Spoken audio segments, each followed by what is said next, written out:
Welcome to another episode of the Oxygen Not Included Beginner's Guide series, and it has admittedly been a long time since I have worked on the same or even played the game in general. So what I'm going to cover today is something a little more simple. I'm going to be putting in some of these guys around the base and show you what are some places you could use the auto sweeper for. For that, we will need a bit of research, so let's look into that. Here it is. It's under solid materials. And this will allow us to do is to pick stuff up with the auto sweeper. It then can load it into this conveyor loader, and then you build basically railroad tracks or tracks throughout the base that carry solid goods somewhere, and then you can have it dropped off somewhere. You can get more advanced with it. For example, like testing for germs or materials or temperatures. You can have shed-offs and stuff like that. So we're going to be doing a little more low-key stuff in here, just show you some of the basic stuff and some places where you could choose to use these. I also want to go ahead and get this guy unlocked here so we can get this running again. First off, one of the places I want to have one of these is right here. And what this is going to help with is, one, anytime they craft something, it'll immediately be stored. And since we're using a smart storage here to decide when we have the queue active, that'll be helpful. And then I'm going to grab two of these. And I'm going to put the raw materials here so that anytime this does call for iron to be crushed, this will load it up instead of our duplicants doing like they just did right there. And then I will grab another one of these, like so. Just because this one can only be working on that copper because of this. So I want one here for single uses, and once I queue anything here, this guy will fill it up. Let's go ahead and mop that up, and we can find the key. There we go. Get rid of that guy. We have a person or thing here. Don't really want a person at the moment, so let's just go ahead and print that. While they're working on that build, something else I want to do is try to pump out some of this carbon dioxide down here. I think removing some will allow this to fill out because we're getting some pretty good, like a good amount in here. So by removing some of this will be able to spread out more. Like I said, I only really need 2 layers of this in here, so that's what I'm going to work towards as well. Alright, so we have some research done. Now we have those rails, which we will be utilizing in a second. I have deconstructed these so that stuff will get moved into these 2 containers instead of being over here. Another place that we could utilize the auto sweeper would be in the farm here for our hatches.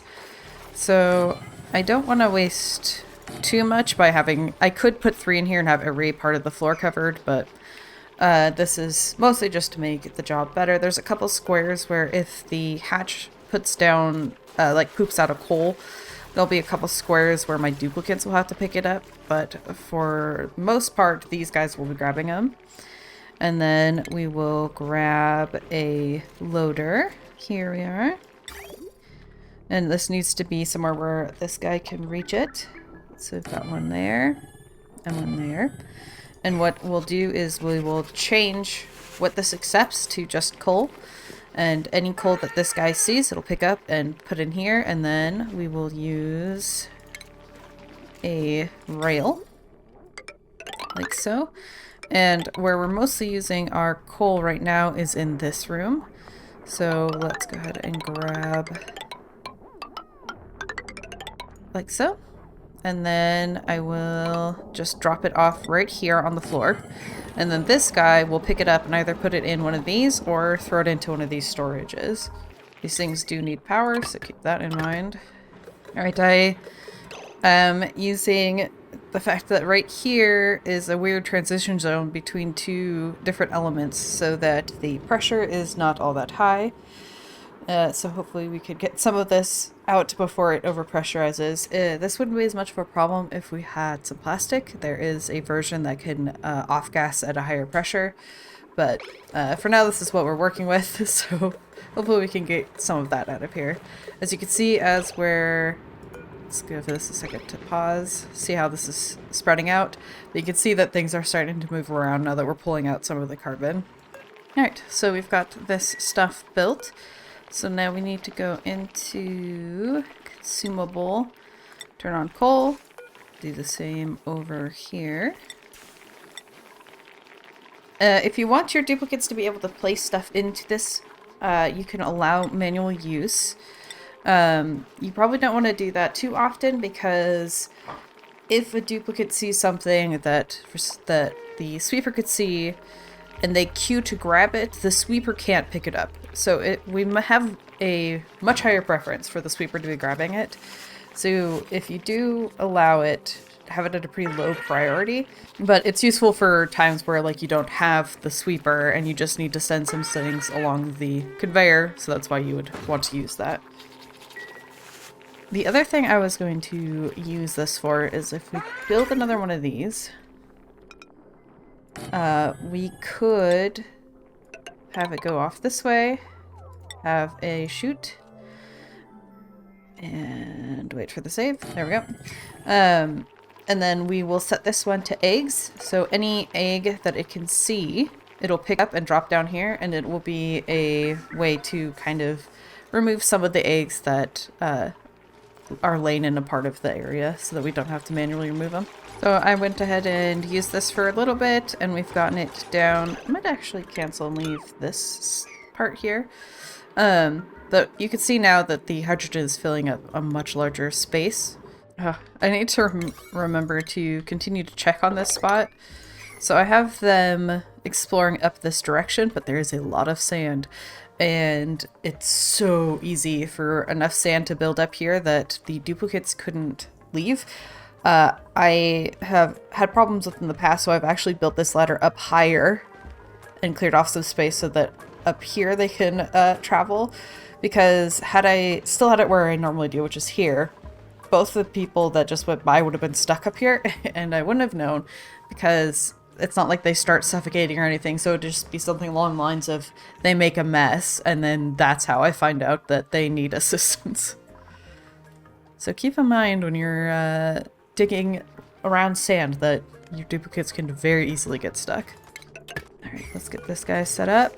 Critter egg, hatch egg, wait for that power. And then I have the chute here, so it'll just pick it up, it'll go along the line, drop, and then I removed a block here and it'll go straight into the water. What do we have here? Sure, I will always take copper. I didn't realize I haven't built a fire pole on this side. I should probably do that.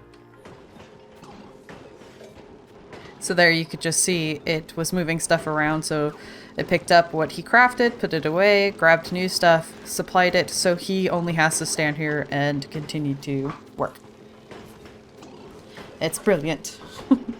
Another place that we could use sweepers, and I don't know that I'll use them at the moment, but is to have them over your mealwood.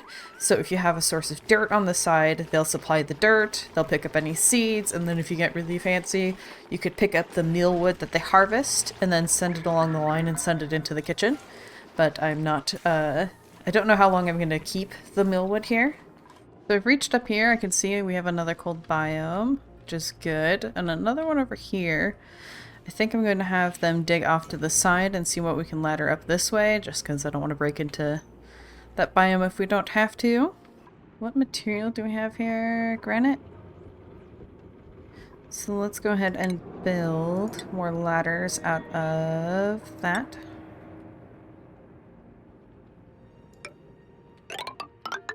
See where we go off this direction. Still don't have a vacuum here, so this isn't space. Oh, it's still safe to dig into that. Something you have to get be a little more concerned about as you go up towards the top is you get into space. So you don't want to be opening up a hole into the space that can access the stuff in your base, because it will suck everything out. Slowly, but it'll happen. Hydrogen. How did you get into my base? I'm not entirely sure how that bubble got in here, to be honest. And it's not a small amount either. That's like a solid bit of hydrogen. I didn't upgrade any flooring or anything. It's amazing what the dupes will do when you're not looking. There's some on this side too. Something must be going wrong. Is it this? There is... Ooh, okay. I have a hunch, actually. There is a chance that this is sucking up hydrogen on occasion, pumping it in here, which is causing this damage, and then it is letting out the hydrogen because there. That's our problem. Okay, so this needs to be adjusted. Send a green signal if above this. Let's go higher. Because those are turning on and off the vent, I believe. Yes, okay. So the pumps are attached to this. I think I had it too low, so the pressure wasn't correct. Okay. So we're gonna... I'm upping it so that they'll only run once the pressure is higher. This is annoying. Let's see.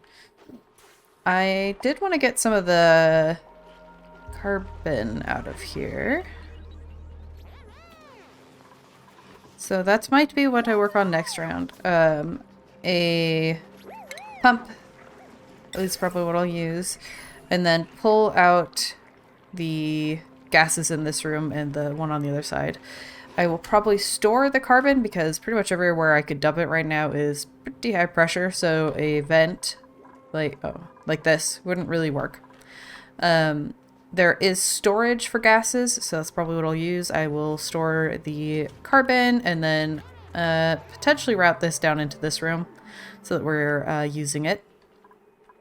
Good thing. I've been wondering what's been causing the damage to these.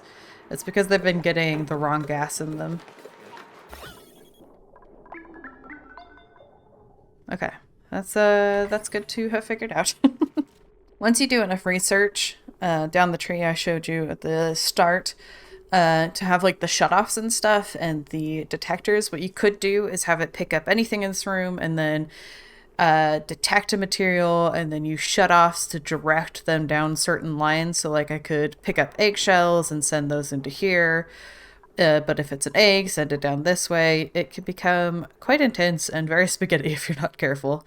They also have things like the bridge. So if you wanted to take a line up this way, you would use a bridge like this so that the new line can jump over the existing line.